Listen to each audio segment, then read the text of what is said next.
Hi friends అందరికీ ఈరోజు అయితే మేము మా శనగల చేనుగా అయితే వచ్చాము. వీళ్ళు నిన్నే హాలిడేస్ నుంచి అనమాట స్కూల్స్ నుంచి ఇంటికి వచ్చారు. చూడండి ఏ విధంగా అయితే ఇది ఏంటి వేరుశనగలను అయితే చూడండి మా వాళ్ళు అయితే ఈ విధంగా సేకరించుకుంటారు అన్నమాట. తమ్ముళ్ళు అయితే చూసారు కదా ఏ విధంగా వేరుశనగల్ని సేకరించుకోవాలంటే ముందుగా అయితే చూడండి ఇలాగ పీకి అనమాట పక్కన పెట్టాలి. పీకండి కొన్ని పీకిని అయితే చూడండి వాళ్ళు అక్కడ కనిపిస్తున్నాయి కదా చూడండి అయికోండి అక్కడైతే కొన్ని పీకిని ఉన్నాయన్నమాట. అది ఉదయం పీకేసి ఉంచారండి. ఇదిగోండి ఇప్పుడైతే ఇదిగో మా వాళ్ళు ఇక్కడైతే పీకుతున్నారు అనమాట. నిన్న వర్షం పడడంతో బురద అయితే బాగా అంటుకుంటుంది.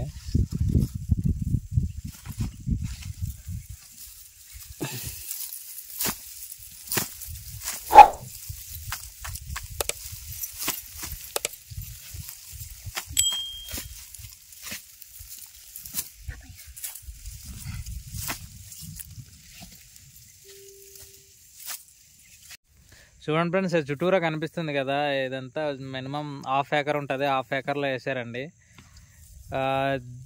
కిందనేమొచ్చి బెడ్లు వేసిన తర్వాత శనగలను వేస్తారండి. కానీ మా ట్రైబల్స్ మా విలేజ్లో బెడ్లు వేయకుండానే జస్ట్ నేలపైన ఇలాగ వేసేస్తారు అన్నమాట. మేమైతే బెడ్స్ రూపంలో ఎప్పుడు వేయలేదు ఇంతవరకు. జస్ట్ ఇలాగ నేలలోనే మామూలుగానే వేసేస్తాం అన్నమాట. చూడండి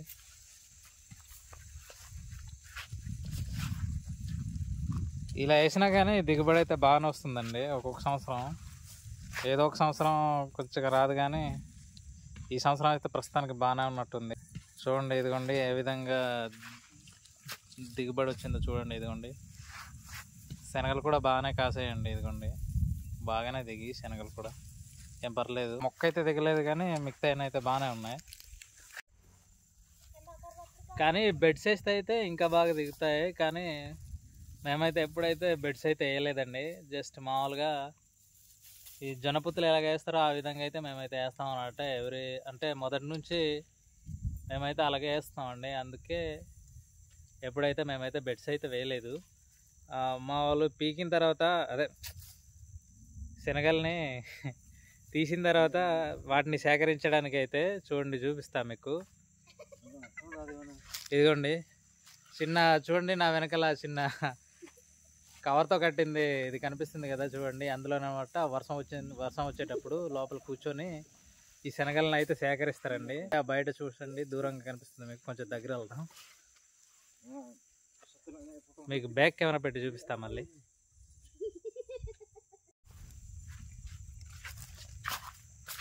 ఇదిగోండి చూడండి, ఇదిగోండి ఆల్రెడీ తెంపేసాను అనమాట. ఇదిగోండి ఇక్కడ అయితే ఆరబెట్టారు. ప్రస్తుతానికి అయితే వర్షం లేదు. వర్షం వచ్చినప్పుడు ఏమొచ్చి చూడండి ఇదిగోండి పాకు ఉంది కదా, ఈ పాక లోపల కూర్చాను అనమాట.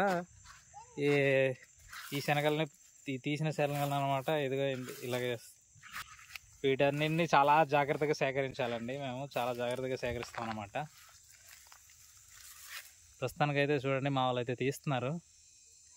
ఈ ఉదయం సేకరించినాయి అనమాట. ప్రస్తుతం ఎండకాయడం వల్ల బయట అయితే ఈ గోనెలో అయితే వేయడం జరిగింది. చూడండి ఫ్రెండ్స్ ఇదిగోండి ఈ విధంగా అయితే మాకు శనగలు అయితే కాసాయి అనమాట. వీటిని అయితే మేము సేకరించుకొని అయితే బస్తాల లెక్క అమ్ముతామండి. చూడండి ఇప్పుడైతే సేకరించుకుంటాం అనమాట. పదండి ఇప్పుడు దాకా తీసారు కదా, పదండి ఒలవండి. ఇప్పుడు పదండి ఒలవండి, అవన్నీ తీయండి బయటికి. అవన్నీ బుట్టలు ఏరేసి మనం బస్తలు వేసి అమ్మేద్దాం. చూడండి ఫ్రెండ్స్ మా వాళ్ళు అయితే వాటిని అయితే తీస్తున్నారు అనమాట. ఒకటిగా ఏరుకోవాలండి. టైం అయితే చాలా పడుతుంది. ఒక రోజుకి కనీసం బస్తా కూడా తీయలేమన్నమాట. అందుకే ఈ శనగల్ని పండించడానికి చాలామంది అయితే కొంచెం వెనక ముందు అవుతారు. బట్ మేమైతే పూర్వీకుల నుంచి ఇది మా పంట అయితే సాగు చేస్తున్నాం కాబట్టి మేమైతే వదలట్లేదు అనమాట.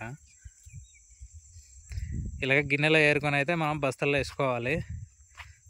ప్రస్తుతానికైతే కొంచెం ఎండ ఉండడం వల్ల అయితే బయట పెట్టాము. తర్వాత వెళ్ళిపోయేటప్పుడు అయితే బస్తాల్లో వేసుకొని వెళ్తాం అనమాట.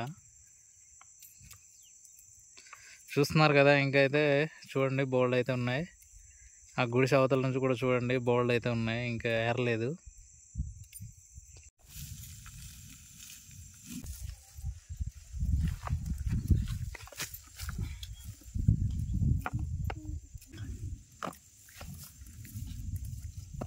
చూసా కదా ఫ్రెండ్స్, మేమైతే ఈ విధంగా అయితే సేకరించుకున్నాం. చూడండి ఈ బుట్టలో అయితే ఇదిగోండి ఇలా తెంపి అయితే వేయాలన్నమాట. అందుకనైతే బేగిన జరగదన్నమాట పని.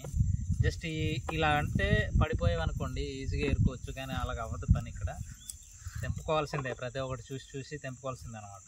చాలా కష్టం అండి ఈ పంట చేయడం అయితే. ఒక్కొక్క సంవత్సరం రాదు, ఒక్కొక్క సంవత్సరం వస్తుంది అనమాట. బట్ ఈ సంవత్సరం లక్కీగా అంతగా లేదు, కానీ ఓకే, ఓ విధంగా ఓ మాదిరిగా అయితే పంట అయితే ఉంది. చూసాగా ఫ్రెండ్స్, ఇదిగోండి నేను పట్టుకున్న బస్తా ఇది ఉంది కదా, ఈ బస్తా నిండుగా మనం దళారీలకి ఇస్తే దళారుల దగ్గర రేట్ ఏమొచ్చి 1800 ఉందని చెప్తున్నారండి. కానీ ప్రస్తుతానికి వాళ్ళేమొచ్చి ఇప్పుడు డిపోలో కోట బియ్యం ఇస్తారు కదండి, ఆ బస్తాల్లో అయితే ఏమొచ్చి 1500 చొప్పున అయితే పట్టుకెళ్తున్నారండి. ఈ ఐవి బస్తాలు ఏమొచ్చి నిండుగా తీసుకెళ్తే నోట 1800 రూపాయలు అయితే ఈ దళారీలు అయితే తీసుకుంటున్నారు. బట్ మనం డైరెక్ట్గా మార్కెట్కి పట్టుకెళ్ళగలిగితే అంతకుమించి అమ్ముకోవచ్చండి. కానీ మేమైతే మాకు అంత టైం ఉండదు కాబట్టి మేమైతే పట్టుకెళ్ళాం. ఎందుకంటే ఈ గరువు మొత్తం పీకినా మినిమం అయితే అంత 12 బస్తాలు అలాగ రావచ్చు. ఆ 12 బస్తాల కోసం మనం మార్కెట్ అంత దూరం అయితే వెళ్ళాం కాబట్టి మేమైతే దళారీ చేతుల్లోనైతే మా సరుకు అయితే ఇస్తామన్నమాట. చూసారు కదా ఫ్రెండ్స్, చూడండి ఇది మా అంత ఉంది బస్తా ఇంచుమించు.